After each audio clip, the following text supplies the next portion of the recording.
عامر خان سے میری ملاقات ہوئی، میں نے اس کو کوئی دین کی بات نہیں کی، صرف محبت تھی۔ اب تک اس کے میسج آتے کہ میں زندگی میں کسی سے متاثر نہیں ہوا، تم پہلے آدمی ہو جس سے میں متاثر ہوں، میں نے کوئی جادو کیا، صرف محبت۔ لوگوں کو محبت دو، قریب ہوں۔ میں جب گیا بڑی مشکل سے اللہ نے، ملاقات کا کوئی راستہ ہی نہیں تھا، وہ مجھے نہیں جانتا تھا، میں اسے نہیں جانتا تھا، تو کوئی موقع نہیں مل رہا تھا ملاقات کا۔ تو اللہ نے شاہد آفریدی کو بھیج دیا۔ شاہد آفریدی اس کی دوستی تھی، ہمارا جو کرکٹر ہے۔ میں نے اس سے فون پر کہا یار میری ملاقات تو کرا، اس نے ملاقات کروائی۔ تو اس نے مجھے کہا آدھا گھنٹہ ہے، آدھا گھنٹہ۔ جب میں پہنچا میکسیمم پونا گھنٹہ، میں کہا ٹھیک۔ میں گیا تو وہ سہما ہوا چہرہ کہ بھئی مولانا آ گیا، پتہ نہیں کیا کہیں گے، بھئی یہ تو کیا کر رہا ہے، تو حرام کر رہا ہے، ناچ رہا ہے، گا رہا ہے، توبہ کر، ابھی تیرے لیے دوزخ کا فیصلہ ہو جائے، پتہ نہیں کیا ہو، وہ ڈرا ہوا سہما ہوا تھا۔ تو میرا ایک دور کالج لائف تھا، میرے اللہ نے مجھے ہدایت دی، اور میں 3 دن کے لیے میں اس دوست کو، اس کی نسلوں کو دعائیں دیتا ہوں جو مجھے زبردستی پکڑ کے لے گیا۔ نہ میرا تبلیغ سے کوئی تعلق، نہ واسطہ، نہ میں کوئی ان سے متاثر۔ ایک لڑکا تھا، بنگالی تھا، گشت کرتا تھا، لیکن میں اس سے ذرا متاثر نہیں ہوا۔ میرا دوست متاثر ہو گیا تھا، تو میں تو ان کے قریب سے نہیں گزرتا تھا۔ تو وہ اور میں اسکول میں اکٹھے آ رہے تھے، کالج میں اکٹھے آ رہے تھے، تو وہ متاثر ہوا، وہ 3 دن کے لیے جا رہا تھا، تو مجھے بتائے بغیر میرا ہاتھ پکڑ کے لے گیا، مجھے کام ہے چلو میرے ساتھ۔ اور میں اس کو انکار نہیں کر سکتا تھا، یہ میرا اس کا تعلق تھا۔ اب بھی اسی طرح بھائیوں جیسا تعلق، میں اس کا احسان ماں، مجھے زبردستی لے گیا۔ ہمارے پنجابی کی مثال ہے، کبے نو لت لگی وہ سیدھا ہو گیا۔ وہ جو ہوتا ہے ہنچ بیک ہوتا ہے نا، اس کو کسی نے لات ماری تو سیدھا ہو گیا۔ مہربانی بھائی تیری لات سے میں سیدھا ہو گیا، تو مجھے تو وہ کبے والی لت پہ گئی۔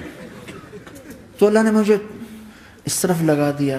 اور جب میری کالج لائف، میں نے کالج کا بہترین سنگر تھا، اسکول کا بہترین، یہ جنید جمشید کیا ہے جو اس زمانے میں یہ سارا کو ٹھا میں نے سارا کیا ہے۔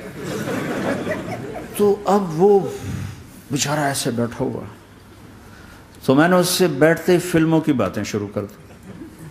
اور تھوڑی دیر بعد کہ میں نے محسوس کیا کہ فرام 60 to 72 جو فلم انڈسٹری کو جتنا میں جانتا تھا اتنا وہ نہیں جانتا تھا۔ تو اس کے اوپر میرے علم کا روپ پڑ گیا، اس کی لائن کا علم تھا نا۔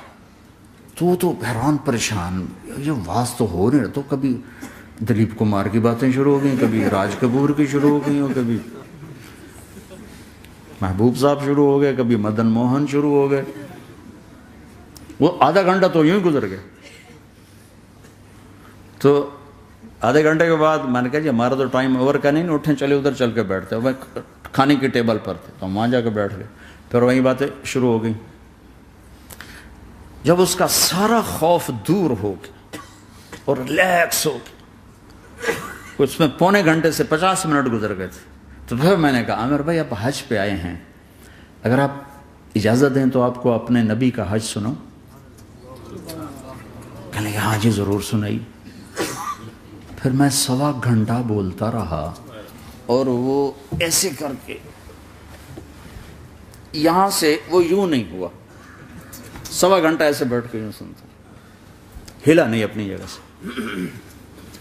لوگ محبت کے بھوکے ہیں، تم فتوے دینا شروع کر دیتے۔ 2 گھنٹے کی ملاقات کے بعد جب ہم نکلے تو نیچے تک چھوڑنے آیا عامر خان۔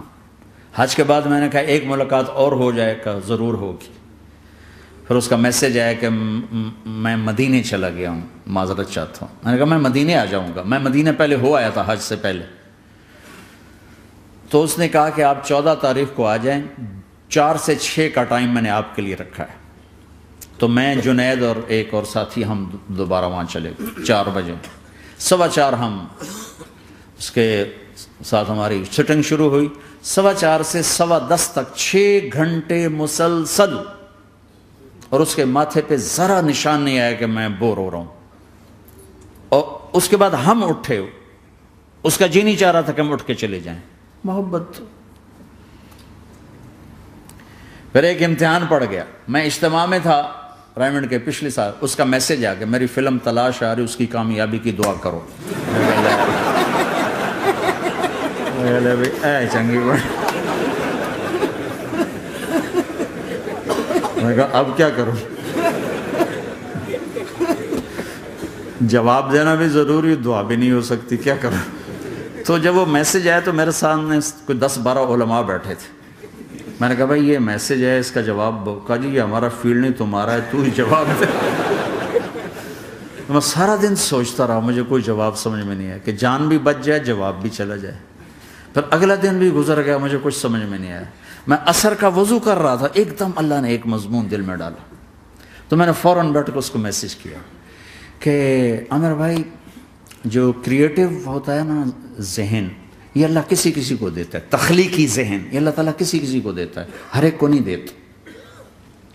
اور یہ اللہ کی بہت بڑی عطا ہوتی ہے. اور میں نے تمہارے ساتھ جو وقت گزارا اس میں نے دیکھا کہ اللہ نے تمہیں تخلیقی ذہن دیا ہے، تم کریٹر ہو. اور جو لوگ اس ٹائپ کے ہوتے ہیں وہ کامیابی ناکامی کی پرواہ نہیں کرتے، وہ اپنے کام سے کام رکھتے ہیں. آپ کا بھائی تو فوراً اس کا میسج آیا، آپ ٹھیک کہہ رہے ہیں، آپ ٹھیک کہہ رہے ہیں. بات ہو گئی. پھر میں تھا ہانگ کانگ، میں نے وہاں سے اس کو میسج کیا. دیکھو کسی مصروف آدمی کو براہ راست فون نہ کیا کرو، میسج کیا کرو کہ میں آپ کو فون کر سکتا ہوں، چونکہ میں اس کا بہت ستایا ہوا، بہت ستایا. تو میں نے اسے میسج کیا کہ میں طارق جمیل ہانگ کانگ میں آپ کو فون کر سکتا ہوں، میں آپ کو فون کر سکتا ہوں. میں ہمیشہ اسے، اب بھی میرا فون پہ رابطہ ہے، میں پہلے اسے میسج دیتا ہوں میں آپ کو فون کر سکتا ہوں. اگر اس کا جواب نہ ہے پھر میں نہیں کرتا ہوں. کبھی وہ خود کر لیتا ہے، کبھی وہ میسج دے دیتا ہے کال کر لیں. تو تھوڑی دیر بعد اس کا فون آ گیا کیونکہ میں اس وقت دلی میں ہوں، کانفرنس میں تھا. تو میں نے آپ کا میسج دیکھا تھا، میں اٹھ کے باہر آ گیا ہوں، ابھی آپ سے بات کر کے پھر میں جاؤں گا. تو اسے باتیں کرتے کرتے کہنے لگا آپ کی دعا سے میری فلم کامیاب ہو گئی. میں کہا یا اللہ میں کوئی نہیں کی تھی تینوں.